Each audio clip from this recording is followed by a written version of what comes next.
हाल में समस्तीपुर में जो लोजपा प्रत्याशी हैं शांभवी चौधरी, उसके प्रचार में इसने बढ़ चढ़ के हिस्सा लिया था।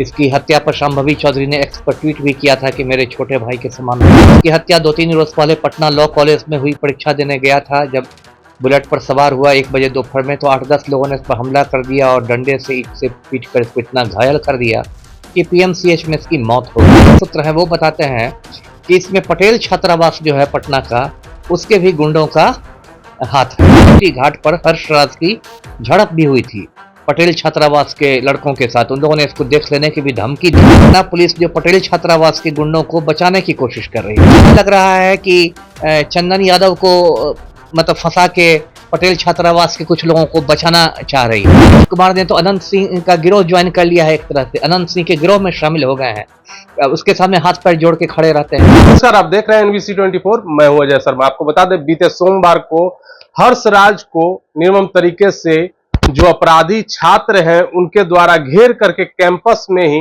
उनकी निर्मम तरीके से ईंट पत्थर और डंडे से वार करके हत्या कर दी जाती है।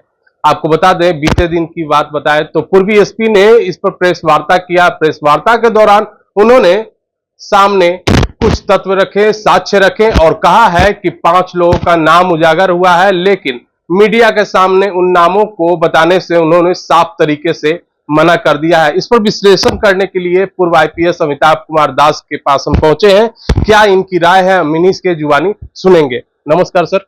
जी नमस्कार। सोमवार के दिन हर्षराज का निर्मम तरीके से हत्या कर दी जाती है सर। इस पर पूर्वी एसपी ने प्रेस वार्ता भी किया है। उन्होंने कह रहे हैं कि जल्द से जल्द उनकी गिरफ्तारी होगी, लेकिन क्या सत्य है आपसे भी सुनना चाहेंगे इसके पीछे। ये मैं दर्शकों को ये मामला पूरा बता देता हूँ।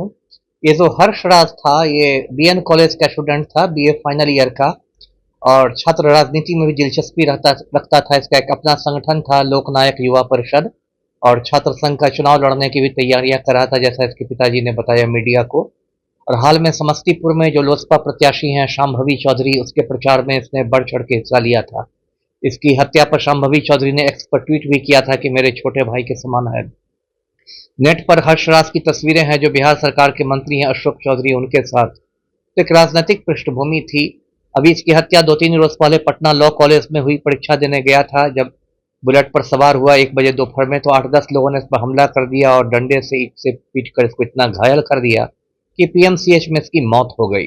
कुछ लोगों ने इसका वीडियो भी बना लिया। उस हमले का जो वीडियो वायरल भी हो रहा है। और इसकी हत्या का कांड दर्ज हुआ सुल्तानगंज थाने में, क्योंकि पटना लॉ कॉलेज वहीं आता है। अब देखिए, इस पूरे मामले में जो पटना पुलिस है उसने कांड के उद्भेदन का दावा किया है कि कांड सुलझ गया है, और एक चंदन यादव नाम के लड़का की गिरफ्तारी हुई है, जो जैक्सन हॉस्टल में रहता है और जो पटना में बिहटा के अम्हारा गांव का रहने वाला है। अब पटना पुलिस का कहना है कि पिछले साल दशहरा के समय में मिलर हाई स्कूल में एक डांडिया नाइट कार्यक्रम का आयोजन किया था हर्षराज ने। उसी समय चंदन यादव और उसके साथी भी ज्यादा चाह रहे थे, तो हर्षराज ने उसको अपने बाउंसरों से पिटवा दिया था। और इसको लेके चंदन यादव मतलब खुन्नस खा के बैठा हुआ था और उसने मौका देखकर इसकी हत्या कर दी। ये तो पुलिस की थ्योरी हुई, हो सकता है इसमें सच्चाई हो, लेकिन इसमें 2-3 बातें आ रही हैं। पहली बात, जो मेरे सूत्र हैं वो बताते हैं कि इसमें पटेल छात्रावास जो है पटना का, उसके भी गुंडों का हाथ है।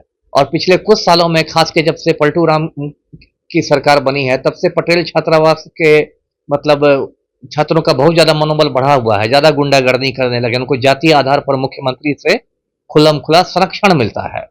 और इस मामले में भी मुझे ये भी सूचना है कि अभी 10-12 दिन पहले जो एनआईटी घाट है, जिसे गांधी घाट भी कहते हैं, एनआईटी घाट पर हर्षराज की झड़प भी हुई थी पटेल छात्रावास के लड़कों के साथ। उन लोगों ने इसको देख लेने की भी धमकी दी थी। और इस मामले में भी अगर पटना पुलिस की थ्योरी को हम सही मान भी लें, तो चंदन यादव तो एक आदमी है, जबकि वीडियो के मुताबिक 8-10 लोगों ने हमला किया है। तो मुझे कहीं ना कहीं ये शक है कि पटना पुलिस जो पटेल छात्रावास के गुंडों को बचाने की कोशिश कर रही है। क्योंकि एक तो मेरी समझ में नहीं आया, मैंने सिटी जो एसपी का देखा था प्रेस कॉन्फ्रेंस, कि जो कुछ लोगों का नाम आया तो आप नाम बता क्यों नहीं रहे हैं। पुलिस को तो जनता से सहयोग लेना चाहिए ना। पुलिस अपराधियों को पकड़ने के लिए जनता से सहयोग मांगती है ना, कि आप गोपनीय सूचना दें और ये पुरस्कार मिले, या नहीं भी पुरस्कार मिले तो आप सूचना दें। आप इतना पर्दा क्यों कर रहे हैं। तो इससे मतलब लगता है कि दाल में कुछ काला है। लगता है राजनीतिक दबाव में पुलिस कुछ लोगों को बचाना चाह रही है। जी आपको बताएंगे सर कि पुलिस की जहां तक आपने बात की तो पुलिस अपने ट्विटर और फेसबुक हैंडल के माध्यम से भी आए दिन अपराधी की फोटो डालते हैं, नाम डालते हैं और लोगों से उसका पहचान भी मांगते हैं और लोग जहां तक हो सके सहयोग भी करते हैं। और जहां तक मिंटू जैक्सन और पटेल का भी नाम आ तो रहा है, लेकिन अब देखिए किस तरीके से पटना पुलिस उस पर सत्य पर अपने कदमों को आगे बढ़ा पाती है। कुलपति के आदेश पर सारे जो हॉस्टल है उन्हें खाली कराने का आदेश मिल रहा है। 10 से 15 की संख्या में लोग आए थे, लेकिन 5 ही लोग का नाम आ रहा है सर। इसलिए ना मैंने कहा कि मैं व्यक्तिगत रूप से पटना पुलिस के अनुसंधान से संतुष्ट नहीं हूं। अनुसंधान से ऐसा लग रहा है कि उसको भटकाने की कोशिश की जा रही है। ऐसा लग रहा है कि जैसे पटना पुलिस पटेल छात्रावास से फोकस हटा के जैक्सन छात्रावास पर करना चाहती है। ऐसा लग रहा है कि चंदन यादव को मतलब फंसा के पटेल छात्रावास के कुछ लोगों को बचाना चाह रही है।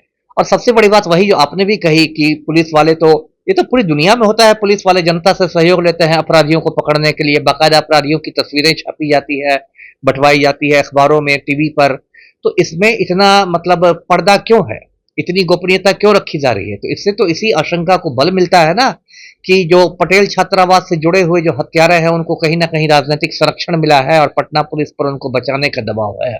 ऐसा तो नहीं लग रहा है सर कि पुलिस तो दावा कर रही है कि पिछले साल जो डांडिया नाइट हुआ था उससे, लेकिन दूसरा रूप यह भी तो हो सकता है कि राजनीति में उभर के आ रहे थे, उसके वजह से भी हो सकता है। वही वही तो मैं कह रहा हूँ कि ठीक है, पुलिस ने तो थ्योरी दी है, थ्योरी ये दी है कि इसको डांडिया नाइट से जोड़ा है, लेकिन वो तो पास्ट की बात हो गई। एक बात तो फ्यूचर की भी ना थी कि ये जो था हर्षराज जो मृतक था, जैसा मैंने कहा, उसके पिताजी ने भी कहा कि वो छात्र संघ के अध्यक्ष पद की चुनाव लड़ने की तैयारी कर रहा था। तो ऐसा भी हो सकता है कि कुछ लोगों ने उसको चुनाव लड़ने से रोकने के लिए पहले ही उसका काम तमाम कर दिया और उसमें मतलब पटेल छात्रावास वाले शामिल हों, क्योंकि पटना आप जानते हैं, पटना के जो छात्रावास भी हैं, पीयू के छात्रावास, वो भी बहुत हद तक जातीय आधार पर पटे हुए हैं। जैसे जो सैदपुर छात्रावास है उसमें भूमिहारों का दबदबा है, पटेल छात्रावास में कुर्मियों का वर्चस्व है, मिंटो और जैक्सन में यादवों का थोड़ा ये है बोलबाला है। तो यहाँ तो ऐसी स्थिति है। तो इसलिए मैंने कहा कि चूंकि इसमें खुद मुख्यमंत्री के बारे में तो लोग यहाँ तक कहते हैं कि पटेल छात्रावास में जब सरस्वती पूजा समारोह भी होता है तो उसमें भी मुख्यमंत्री पहुंच जाता है। ये देखिए एक मतलब बहुत अटपटी सी बात है कि इतने सारे हॉस्टल हैं और सरस्वती पूजा कोई हॉस्टल करे उसमें सीधे बिहार का चीफ मिनिस्टर पहुंच जाए, ये भी थोड़ा मतलब असामान्य बात लगती है। तो सिर्फ इसलिए क्योंकि नीतीश कुमार का जो लवकुश समीकरण है, कुर्मी कोयरी का समीकरण, उसको बढ़ाने के लिए नीतीश कुमार ऐसा करते हैं। और इसलिए अभी 2-4 साल पहले भी पटेल छात्रावास के लड़कों का आसपास के जो लोकल लोग हैं उनके साथ काफी मारपीट सब हुई थी। तो कहीं ना कहीं ये बात लग रही है कि जो भी हर्षराज के हत्यारे हैं उनको मुख्यमंत्री का संरक्षण मिला हुआ है और इसलिए पटना पुलिस इसमें काफी मतलब गोपनीयता बरत रही है और एक तरह से लग रहा है कि ऑपरेशन लीपापोती हो रही हो। जी।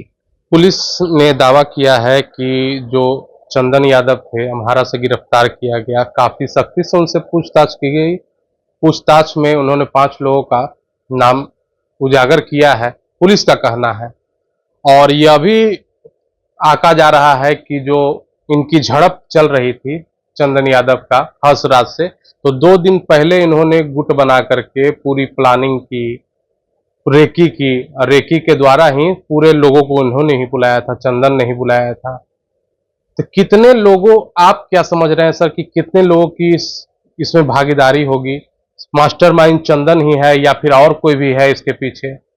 देखिए, एक तो बात मैं कानूनी पहलू दर्शकों को बताऊं कि पुलिस के सामने जो भी अपराध कबूल होता है उसका रत्ती भर भी कानूनी महत्व नहीं है ना। उसको अदालत मानती भी नहीं है, क्योंकि कल को वही चंदन यादव अदालत में जाके बोल देगा या उसका वकील बोल देगा कि मुझे टॉर्चर देके पुलिस ने ये स्वीकारोक्ति करवाई थी, है ना, मुझे यातनाएं देकर मुझसे यहाँ लिखवा लिया गया था, दस्तखत करा लिया गया था। तो उसका तो कोई महत्व ही नहीं है। इसलिए सीआरपीसी में मतलब इसका प्रावधान है कि मजिस्ट्रेट के सामने बयान दर्ज होता है, 164 का बयान मजिस्ट्रेट के सामने दर्ज होता है। तो पुलिस के सामने तो उसने कुछ भी स्वीकार कर लिया, कानूनी महत्व जीरो है। दूसरी बात, आप खुद सोचिए कि जब वीडियो में 8-10 लोग दिखाई दे रहे हैं तो चंदन यादव ने उसमें सिर्फ 5 के नाम कैसे बताया? 5 लोग अज्ञात थे क्या? ऐसा कभी संभव है कि आपने गुटबाजी की और मिलकर यदि हमला किया तो उसमें 10 में से 5 लोग को आप नहीं जानते होंगे? ऐसा कभी इतने बड़े षड्यंत्र में ये लोग शामिल होंगे, हत्या के षड्यंत्र में, तो क्या ये मुमकिन है कि 10 में 5 लोग को आप नहीं पहचानते होंगे? तो ये बात भी गले मैंने हजम नहीं होती है ना कि 10-12 लोग तो वीडियो में दिखाई दे रहे हैं, तो उसमें से आप बस 5 के ही नाम क्यों बताएंगे? तो इस पुलिस की जो कहानी है ना, उसमें आप कह सकते हैं कि बहुत झोल है। ये कहानी जो है इसमें बहुत छेद है, इसको आसानी से मतलब हजम नहीं किया जा सकता। और ये कैसे हम मान ले कि चंदन यादव ही मास्टरमाइंड था, हो सकता है चंदन यादव भी एक प्यादा ही हो। तो इसलिए अभी देखिए ये बहुत मुझे लग रहा है कि बहुत इसमें लिपापोती की कोशिश की जा रही है, और इसलिए अभी मतलब मीडिया को भी इसमें थोड़ा चौकस रखना पड़ेगा, जिससे पुलिस बहुत ज्यादा लिपापोती नहीं कर सके। जी। ये कहा जा सकता है सर कि जैसे आपने अभी बताया कि नीतीश कुमार का संरक्षण भी हो सकता है जी। पूरी तरीके से, क्योंकि जहां तक सरस्वती पूजा की बात हो रही, चाहे कोई भी फंक्शन का होता है बात, तो तुरंत नीतीश कुमार वहां जाते हैं, अपने लोगों से वहां मिलते हैं। तो पूरी तरीके से राजनीतिक गलियारे के कुछ लोग होंगे सपोर्ट करने वाले, और नीतीश कुमार का पूरी तरीके से सहयोग हो रहा है। इसके लिए ही अपराधी अभी तक नहीं पकड़ा रहे हैं। वही बात मैं कह रहा हूँ। और सभी देखिए जानते हैं कि बिहार में तो नीतीश कुमार खुलेआम अपराधियों से मिले हुए हैं, है ना। मतलब नीतीश कुमार ने तो अनंत सिंह का गिरोह ज्वाइन कर लिया है, एक तरह से अनंत सिंह के गिरोह में शामिल हो गए हैं। अब उसके सामने हाथ पैर जोड़ के खड़े रहते हैं। पिछले साल नीतीश कुमार ने आनंद मोहन को समय से पहले जेल से छोड़ दिया, सिर्फ राजपूत वोट बैंक में सेंधमारी करने के लिए, और उसको छोड़ने के लिए जेल मैनुअल में संशोधन कर दिया गया है।